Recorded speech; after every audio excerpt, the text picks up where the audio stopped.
तो हमारे हिंदी वाले अब गजल भी बहुत गाने लगे हैं और मुझे उनसे एक शिकायत रहती है। बढ़िया जरा सी की बात नहीं करेंगे तो ठीक हो जाएगा, क्योंकि मैं तो अध्यापक रहा हूं तो पिन ड्रॉप साइलेंस ही चल पाएगी और ज्यादा आपको बोर भी नहीं करूंगा।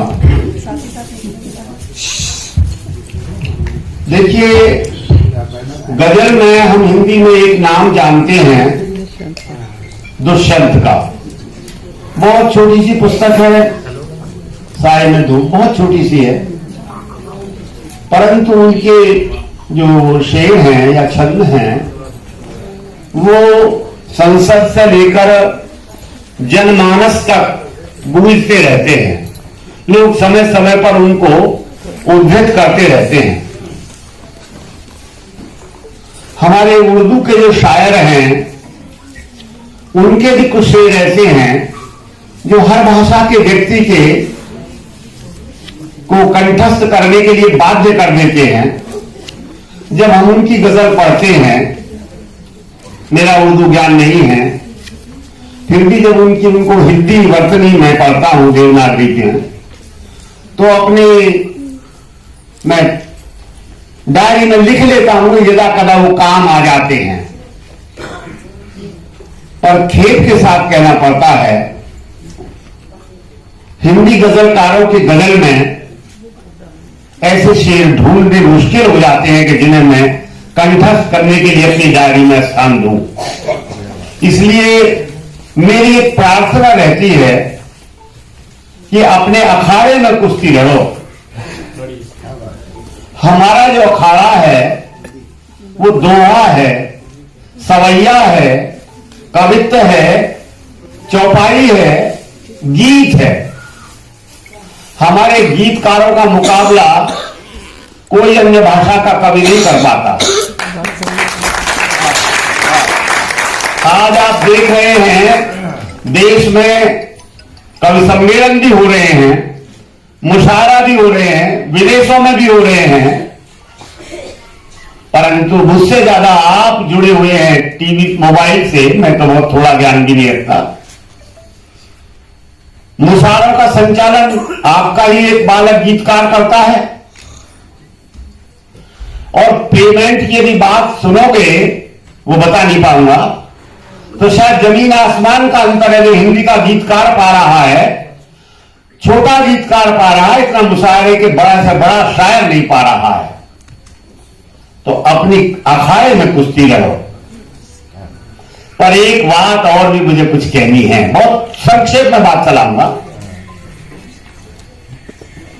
एक तो ये एक विचित्र संयोग है कि यहां सब छंदकार बैठे हैं, सब रचनाकार बैठे हैं। मैं अकेला शायद ऐसा हूं, या कर्नल साहब हो, जनरल साहब हो सकते हैं, कि जिनके पास कविता लिखने की कोई कला नहीं है। गोस्वामी तुलसीदास का एक छंद है, वहां भगवान शिव से वो कहते हैं, बावरो रावरो ना है भवानी। हे पार्वती, ये आपका जो नाथ है तो बावला है। बावरो रावरो ना है भवानी, जाके भाग्य लिखी लिपि मेरी, सुख की ना है निशानी। मैंने जिसके भाग्य में कोई सुख नहीं लिखा था, तिन रंग कनको नाक समारत हो आयो न कवानी। उन निर्धनों को स्वर्ग में स्थान बनाते बनाते सीट करते मैं तो बावला हो गया हूं, मैं परेशान हो गया हूं। तो मेरे भाग्य में कविता की निशानी भी नहीं है। कभी कभी जब नींद उछड़ जाती है तो कुछ तुकबंदी कर लेता हूं और इतनी छुपा कर रखता हूं कि मेरी पत्नी को भी पता नहीं है कि मैं कविता लिख लेता हूं।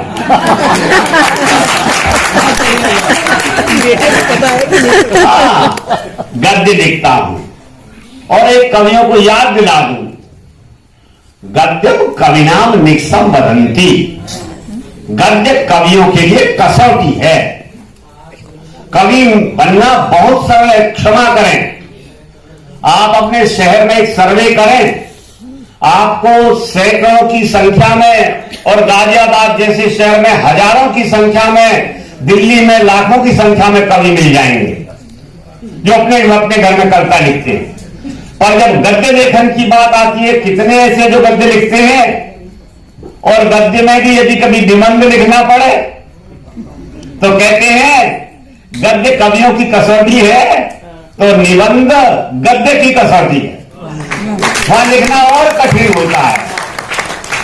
मैंने वही कठिन मार्ग चुना है, उसी के आधार पर ये बालक पांडे जी जैसे बुला लेते हैं। ये नदी नाव संयोग है, जैसे मैं आज बोल रहा हूं, एक कार्यक्रम में ऐसे ही मैं मुख्य अतिथि था या अध्यक्षता कर रहा था, ध्यान नहीं है। ये भी अपना कुछ प्रस्तुतिकरण देने आए थे पांडे जी, और मेरी कुछ खरी खरी बातों को सुनकर ये मुझसे अब जुड़ गए हैं, पुत्रवत हो गए हैं। कुछ वो खरी आज आपको भी सुना दूं। वाल्मीकि रामायण का एक प्रसंग है। रावण मारीच के पास जाता है सीता के अपहरण में सहयोग मांगने के लिए, और मारीच राम की शक्ति से परिचित है। वह बिना फल के बाण के 100 योजन पहुंच गया था दूर, और एक बार और प्रयास किया था, फिर उसको ये गति हुई, भाग आया था डर के मारे। तो रावण को समझाता है कि तुम वहां मत जाओ, राम से जो भिड़ना है वो अच्छा नहीं है। तो वाल्मीकि रामायण में एक श्लोक है, और पता नहीं कैसे वही श्लोक ज्यों का त्यों महाभारत में भी है।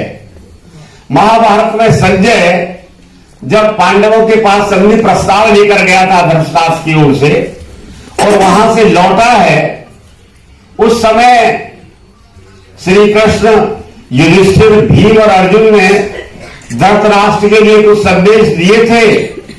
उसने वो संदेश आकर ज्यों के त्यों सुना दिए।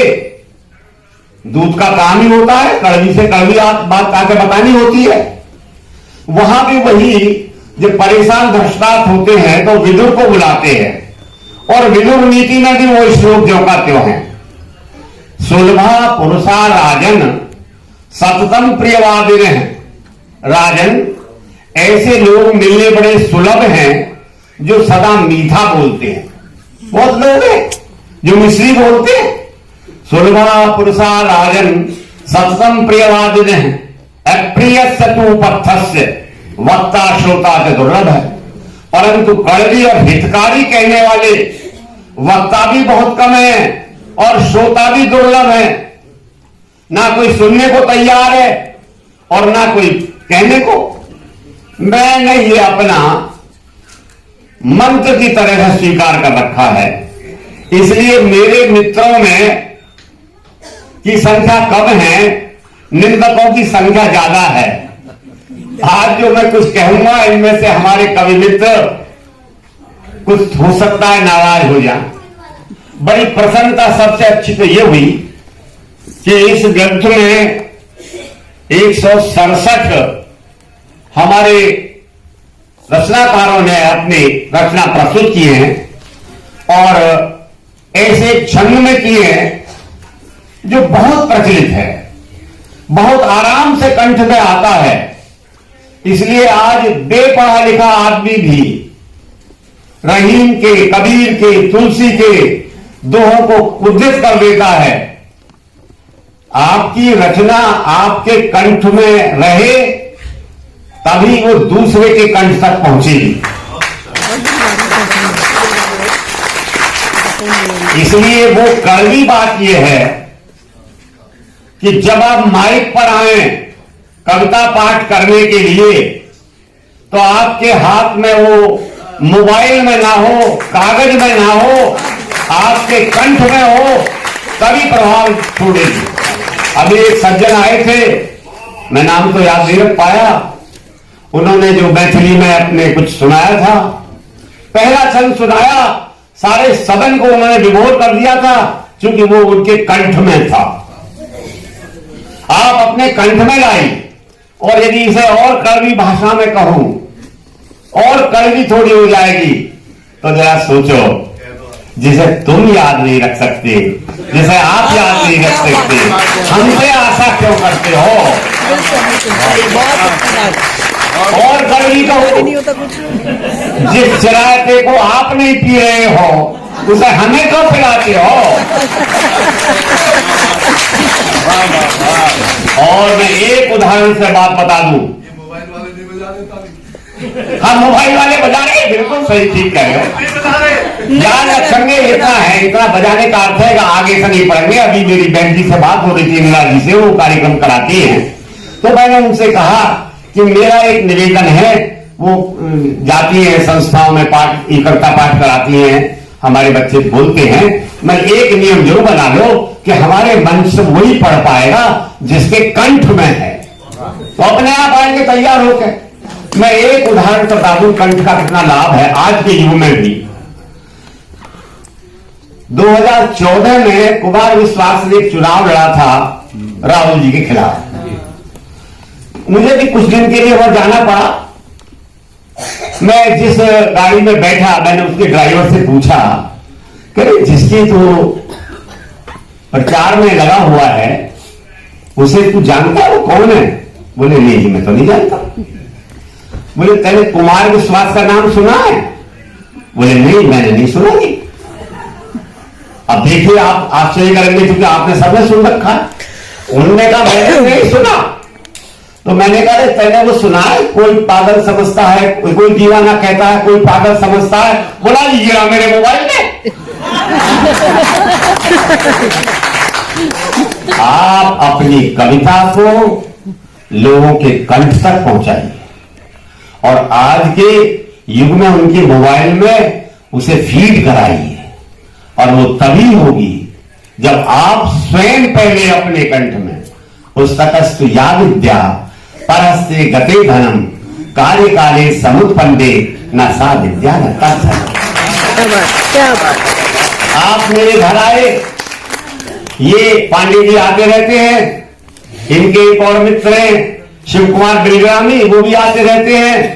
अब मैं कहूं कविता सुनाओ, कंठ में है नहीं, मोबाइल कैसे निकाले मेरे सामने लड़के मारे, ना ना गुरुजी रहने दो।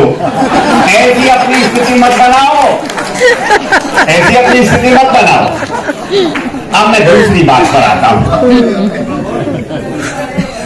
आज का कार्यक्रम भव्यता की दृष्टि से बहुत ऊंचे स्तर का है। पहली सबसे बड़ी बात तो यह है कि हमारे जो 167 प्रतिभागी हैं उन सबका सम्मान हुआ है।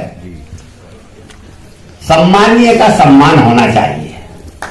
पूजनीय में, पूजनीय को पूज्य मानने में जो बाधा कम है वही मनुष्य का अहंकार है, वही मनुष्य का भ्रम है।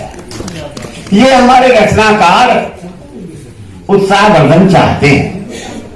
उत्साहवर्धन के लिए कभी कभी तालियों की मांग करते हैं। तो संस्कृत की एक पंक्ति है, बचने का दरिद्रता। अरे शब्दों में क्या कंजूसी, क्या गरीबी। आज जिस ग्रंथ का विमोचन हुआ है यह आपके सामने आया, जिन लोगों ने प्रयास किया है उनके लिए ग्रंथ संतति के रूप में है। हमारी देवियां बैठी हैं, इन देवियों में कुछ मातृत्व का सुख भी देख रही होंगी, देख चुकी होंगी। उन्होंने जो प्रसव पीड़ा संतान को देते समय झेली है, हमारे कवि कवयित्री भी जब कभी रचना देते हैं तो वैसी ही प्रसव पीड़ा सहते हैं। इसलिए ये वंदनीय है, ये पूजनीय है, इनका सम्मान होना चाहिए। इनकी रचना को गौर से हमें सुनना चाहिए और इनके उत्साहवर्धन के लिए जो ताली मांगी जाती है वो बिना मांगे मिलनी चाहिए। क्यों आते हैं ये? देखिए, जब हमारे घर में कोई नया बालक आता है तो नामकरण संस्कार करते हैं, मित्रों को रिश्तेदारों को बुलाते हैं ये बताने के लिए कि हमारे घर में नया आज एक बालक आया है। आज भी घर में साहित्य जगत में ये एक व्यक्ति की रचना नहीं है, तो उसके घर का संतान, उसके घर की संतान तो मैं नहीं कह सकता, पर साहित्य के भंडार में एक नया सदस्य आया है और इसलिए उसका हमें स्वागत करना चाहिए, उसका सम्मान करना चाहिए। और इस पे एक बात अब आप लोगों को के अतिरिक्त जो अन्य पढ़ेंगे, जिनको इन्होंने कहा कि उनको भेंट करो, उनको देखना है, क्योंकि जिन लोगों ने लिखा है उन्होंने तो अपनी रचना बहुत अच्छी लगेगी। निज कवित के लाग ने नीका, सरस हो अथवा के फीका। परंतु ये निर्णय कौन करेगा? ये निर्णय वो पाठक करेंगे जो पढ़ेंगे। और आपको भी वही अच्छा लगेगा जब कोई पाठक कहेगा कि ये कविता आपने जो लिखी बहुत अच्छी है, इसका ये तो वहां पर मुझे छू गया है, क्योंकि आप तो साध विदुषाम न साधु बंदे प्रयोग विज्ञानम। जब तक विद्वानों को संतोष नहीं हो जाता तब तक ये प्रयोग उचित नहीं माना जाएगा। उनको विज्ञान जो साधु है, जो अपरिष्कार विदुषाम है, न साधु उत्तम नहीं माना जाता, प्रयोग विज्ञानम। इसलिए आपका सौभाग्य होगा कि आलोचक आपकी रचना पर टिप्पणी करें। आज हो क्या रहा है, इसमें नहीं हुआ, अच्छा हुआ है। भैया बता देना मुझे जब टाइम हो जाए। हाँ अभी समाप्त कर रहे हो। तो देखिए, रचनाकार की रचना पर जो आलोचना होगी वो समीक्षा है, उसको आगे उसे पढ़ने के मौके मिलेंगे। और फिर एक बात देख लीजिए, इससे आपको कीर्ति मिलती है। नास्ति कीर्ति समम धनम, कीर्ति के समान कोई धन नहीं है। इसलिए अंग्रेजी वाले कहते हैं fame is the last informative of noble minds. Fame की इच्छा सबको होती है। हम जो मंच पर बैठे हैं किस लिए आए? अपने घर से। वहां बैठेंगे, लोग बड़ाई करेंगे, भले हम लोग गुण है नहीं, हमें पता है, बड़ाई करेंगे। ऐसे साहित्यकार हैं, इतनी रचनाएं की है, इतने पुरस्कार पाए हैं, अपनी प्रशंसा सबको अच्छी लगती है। और भाई बात यह है कि बोलना तो सबको आता है, पर सीमा और संचालक के अनुसार हमें चलना चाहिए। मैं इन्हीं शब्दों के साथ अपनी वाणी को विराम देता हूं और बहुत बहुत आभार प्रकट करता हूं संस्था को कि उन्होंने यहां मुझे बुलाया और मुझे 2 शब्द कहने का अवसर दिया। धन्यवाद। जय हिंद।